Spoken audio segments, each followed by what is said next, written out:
We are gathered here today at the Global Peace Festival, and we want to give thanks to God.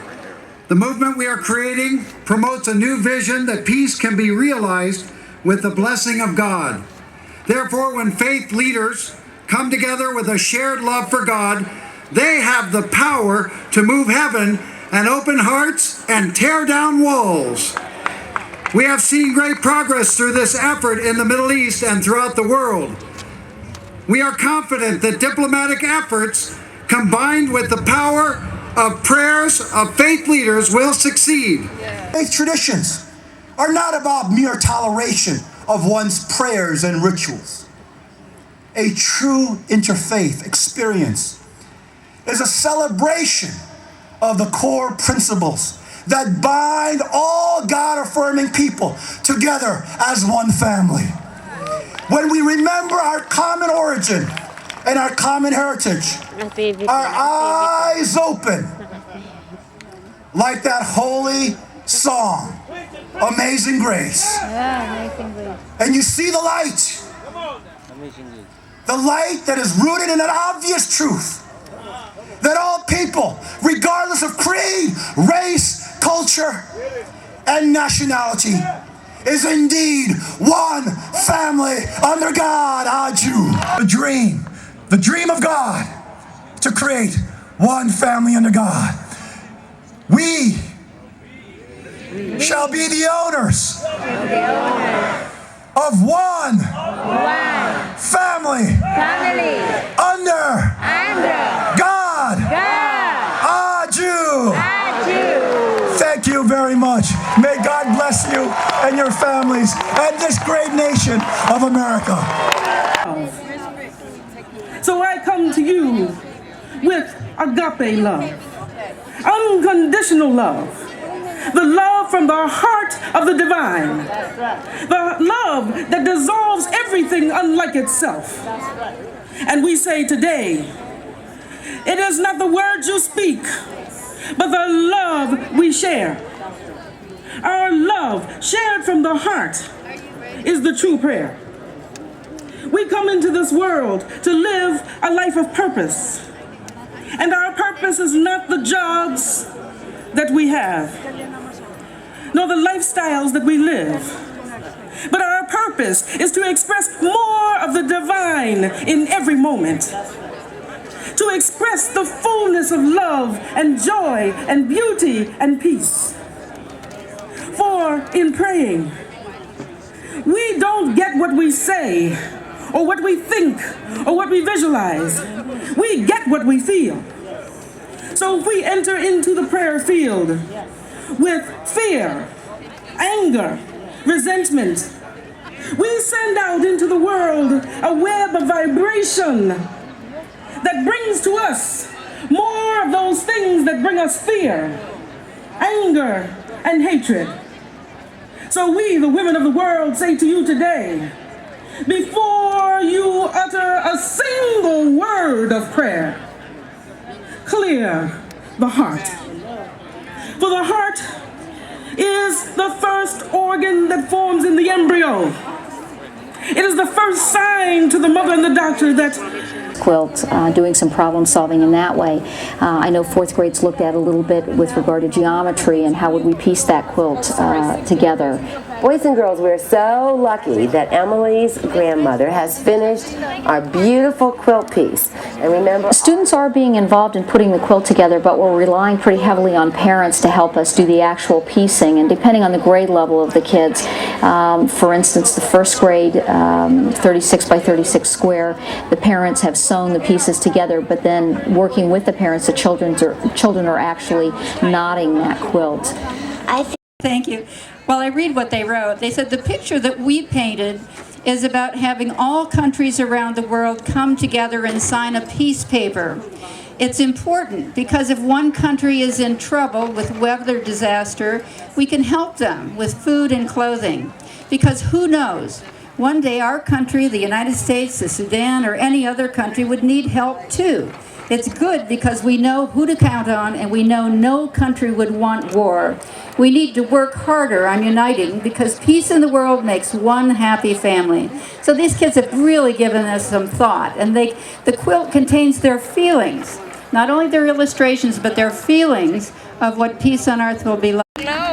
All right, up next, we have a brother, and his name is, well, he performed at the August 2nd Interfaith Youth Rally in the Capitol Heights. So are you ready for the Global Peace Festival? He goes by the name of Taylor. He's from Ready for the Global Peace Memphis, Festival? Tennessee. So if you are from the South, make some noise right now, please. Itik-itik. And are we ready? Heritage? Almost ready. Okay, how many members in the group from New Jersey? Ilan po tayo? More than one. Ano na nga sasayawin nyo? Pandahan ko sa ilaw also, right? Okay. The partners of the... Okay. The mga manliligaw, the suitors. Okay, and the manghaharana or the serenade group. Rondalia. The Heritage Rondalia with missing dance. And also, it's a kind of a nighttime activity. It's a beautiful dance when the candles are all lit up. It's afternoon, so we don't have the candles lit up. But it's all part of the Filipino fiesta. It goes with the Maytime events in the Philippines. Ladies and gentlemen, are we ready? Are you ready? Marunong ba kayo mag-Tagalog? So we'll teach you instant Tagalog this afternoon. My name is Bernardo. I'm a language and cultural instructor at the Foreign Service Institute. And once upon a time, I was in Filipino showbiz. So if you watch Home Along the Riles, hello. Okay, we're almost there. Malapit na. I'm sorry, I'm not part of Wawawee. There is a finale. You get a chance to get your feet caught between two bamboo poles. You've heard about the Filipino dance, Tinikling? No, three of you remember it. Well, Tinikling is inspired by the Filipino bird. It's not an Ilocano dance. If the Ilocanos did Tinikling, they will do it with only one bamboo pole. So, and that's we call a barbecue, not the Tinikling.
Wait, hold up.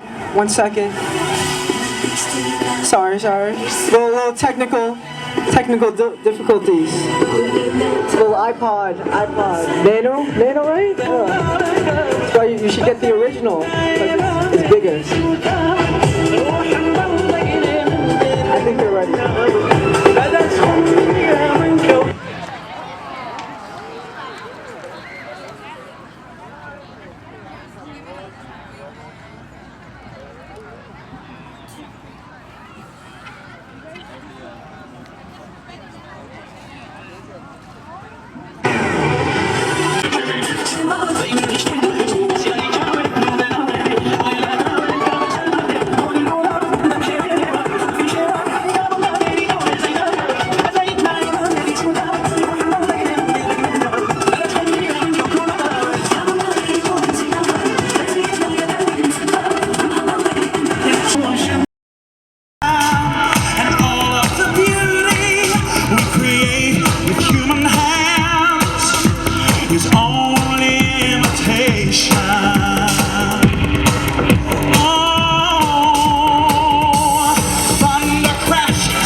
Incredible. Let's hear it one more time for David Phelps. Unbelievable. Unbelievable. Thank you, David. Incredible. Incredible. You know, as we stand in the shadow of our magnificent capital, we are reminded of the founding principles that our country was built upon. Of course, a strong conviction in the idea that God has truly blessed this land. That lies at the heart of that conviction. In many ways, that is why being here at this place, at this moment, is so significant. This year marks the 45th anniversary of Dr. Martin Luther King Jr.'s historic I Have a Dream speech. Just down at the other end of the mall at the Lincoln Memorial, Dr. King spoke to a mighty gathering of American citizens who were concerned about the future of their country. We're honored to have one of the true pioneers of the civil rights movement to be with us today, who will share about the importance of Dr. King's legacy as it relates to global peace. A man of great courage and a longtime advocate of nonviolent solutions for peace, he was one of the chief organizers of the March on Washington in 1963. Dr. Walter Fauntleroy, former congressman for the District of Columbia, is a founding member of the National Black Caucus and was Dr. King's coordinator for the historic March on Washington in 1963. He currently serves as a senior pastor of the New Bethel Baptist Church in Washington, D.C. Dr. Fauntleroy stood with Dr. King for many years, and as such, has a unique perspective of history, especially as it pertains to our global peace gathering here this evening.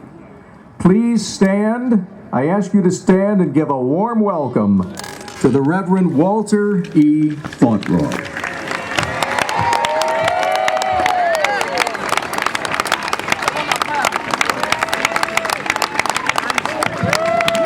Thank you, all of my brothers and sisters.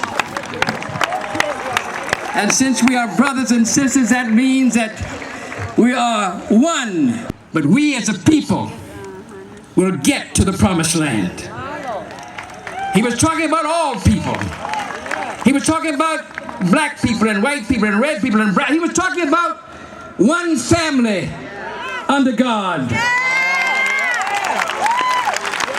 And we are here to celebrate that. That we are tired of the barbarism of war and the decadence of racism and the scourge of poverty.